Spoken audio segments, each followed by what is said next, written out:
जो चौधरी सर छोटू राम, दादा छोटू राम करके गए थे, ज़मीनों को इनसे आज़ाद करवा के गए थे ना काले अंग्रेजों से, आज वही कानून बदल कर पढ़े लिखे और टेक्निकल तरीके से लागू कर दिए गए हैं कि किसी को पता ना चले। कॉन्ट्रैक्ट फार्मिंग, ऑनलाइन फार्मिंग, दुनिया भर के नाम दे दिए गए हैं अलग अलग। आप सोचिए कोई 1 एकड़, 2 एकड़, 4 एकड़ का किसान किसी दूसरे राज्य में फसल बेचने क्यों जाएगा? और फिर सारे देश में वही कानून है तो दूसरे राज्य में फसल महंगी कैसे चली जाएगी? आप इस बात का जवाब दीजिए ना। किसान तो अपने पास नज़दीकी मंडी में जाएगा। आड़ती होने का फ़ायदा क्या था? कभी भी जाके मंडी किसान को फ़ोन करके अपनी फसल बेच दे, आड़ती को फ़ोन करके। आप हरियाणा में हैं, अभी भी 2-3 दिन पहले ही आपके सीएम मनोहर खट्टर जी ने अपनी फेसबुक वॉल पर लिखा था कि राजस्थान में बाजरा सस्ता है, हरियाणा में महंगा है, तो हम राजस्थान का बाजरा हरियाणा में नहीं बिकने देंगे, है ना। प्रधानमंत्री कह रहे हैं कि देश भर में हमने आज़ादी दी है, और खट्टर जी कह रहे हैं कि हम राजस्थान का बाजरा नहीं बिकने देंगे, खुलेआम कह रहे हैं। तो ये आपको लगता है कि सिर्फ ये बहकाने वाली बात हो रही थी? केवल और केवल बहकाने की बात है। असली जो इसमें जो समझने वाली बात है, कानून में जो छूट दी गई है वो किसान को नहीं दी गई, वो कंपनी को दी गई है कि कंपनी कहीं से भी आकर कहीं भी खरीद ले, ठीक है। और दूसरा जो पॉइंट ये कहते हैं कि हमने बिचौलियों को ख़त्म किया, आड़तियों को ख़त्म नहीं। बिचौलिया जो कि जिसको इन्होंने आड़ती कहा, आड़ती ही वो सबसे पहला आदमी होगा जो मंडी के बाहर आके हमारी ही फसल को खरीदेगा। जो अंदर खरीदता था तब तो उसे एक निश्चित कमीशन मिलता था, ठीक है। जब बाहर खरीदेगा प्राइवेट में, धीरे धीरे मंडियों तो ख़त्म होनी है, जो ये प्रोसेस है 1-2 साल का। उसके बाद वो खुद बाहर आएगा और इन प्राइवेट कंपनियों का एजेंट बनेगा। उसको तो ज़्यादा फ़ायदा तब होगा, वो हमसे 1000 रुपये में, 1200 रुपये में खरीदेगा और आगे ज़्यादा में देगा। तो ये सारा सिस्टम इस इंडस्ट्रियलाइजेशन को बढ़ाने के लिए है, खेती में कंपनियों को घुसाने के लिए है, इन बिचौलियों को फ़ायदा पहुँचाने के लिए है। केवल और केवल किसान को हर मुद्दे पर बरगलाने का काम केंद्र और राज्य सरकारें मिलकर कर रही हैं।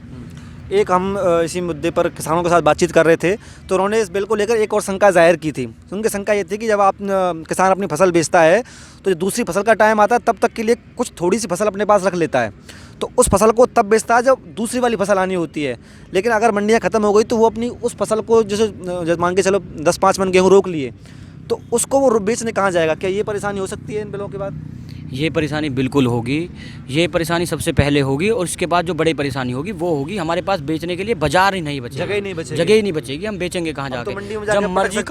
जब कंपनियों की मर्जी होगी तब वो आएंगे, उनकी मर्जी नहीं होगी तो वो नहीं आएंगे। वो आपस में एकता करेंगी कंपनियां, और मनमाने मर्जी पर दाम, मोनोपोली चलेगी और मनमाने दामों पर हमारी फसल खरीदी जाएगी। ये इसमें होना है आगे जाके, क्योंकि एमएसपी तो ख़त्म होने जा रहा है, ठीक है। सरकार कह देगी कि मंडियाँ तो अब रही नहीं, तो हमारी जिम्मेदारी रही नहीं, अब तो प्राइवेट में सब काम है, तुम्हारा अनाज कंपनियों को खरीदना है। और मंडी के बाहर एमएसपी लागू नहीं होता, मंडी के बाहर एमएसपी लागू है नहीं।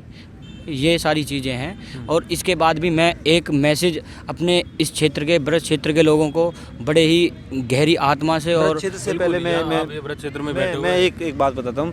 पहले कह रहे थे कि ये सिर्फ आंदोलन पंजाब, मेनली पंजाब और हरियाणा का थोड़ा सा एरिया उसको लेकर चल रहा है, लेकिन फ़िलहाल इसमें तमाम क्षेत्र जुड़ चुके हैं, मध्य प्रदेश जुड़ चुके हैं।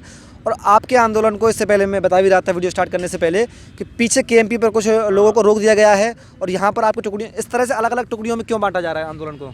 अलग अलग टुकड़ियों में बांटने के पीछे सरकार की यही राजनीति है कि कहीं ये बदरपुर बॉर्डर पर जाकर मजबूत ना हो जाएं। जिस तरह से तीनों बॉर्डर दिल्ली के किसानों ने घेर रखा है, उसी तरह से ये बॉर्डर महत्वपूर्ण है। इसको कच्चा रखने के लिए ही किसानों को 2 जगह बांटा गया है। पर मैं अपने लोगों से, ब्रज क्षेत्र के लोगों से, बड़े बड़े गाँव वहाँ हैं केएमपी के आसपास जो किसानों के बड़े बड़े गाँव हैं, उनसे निवेदन करना चाहता हूँ कि आज एक होने का समय है। आज आपको केएमपी पर पहुंचकर उन किसानों का साथ देने का समय है। वो कहीं ना कहीं अकेला महसूस कर रहे हैं। हम यहाँ पलवल केएमपी पर पहुंचने का समय है। आसपास के बड़े बड़े गांवों के जो युवा हैं, जो बुजुर्ग सरदारी हैं, जो बड़ी बड़ी पाल पंचायतें हैं, उनको आज खड़ा होकर उन किसानों के साथ उस धरने में जाकर शामिल होना चाहिए, और उस नाके को तोड़कर हमारे साथ इस यात्रा में मिलना चाहिए, क्योंकि यह लड़ाई ज़मीनों की है, ज़मीरों की है।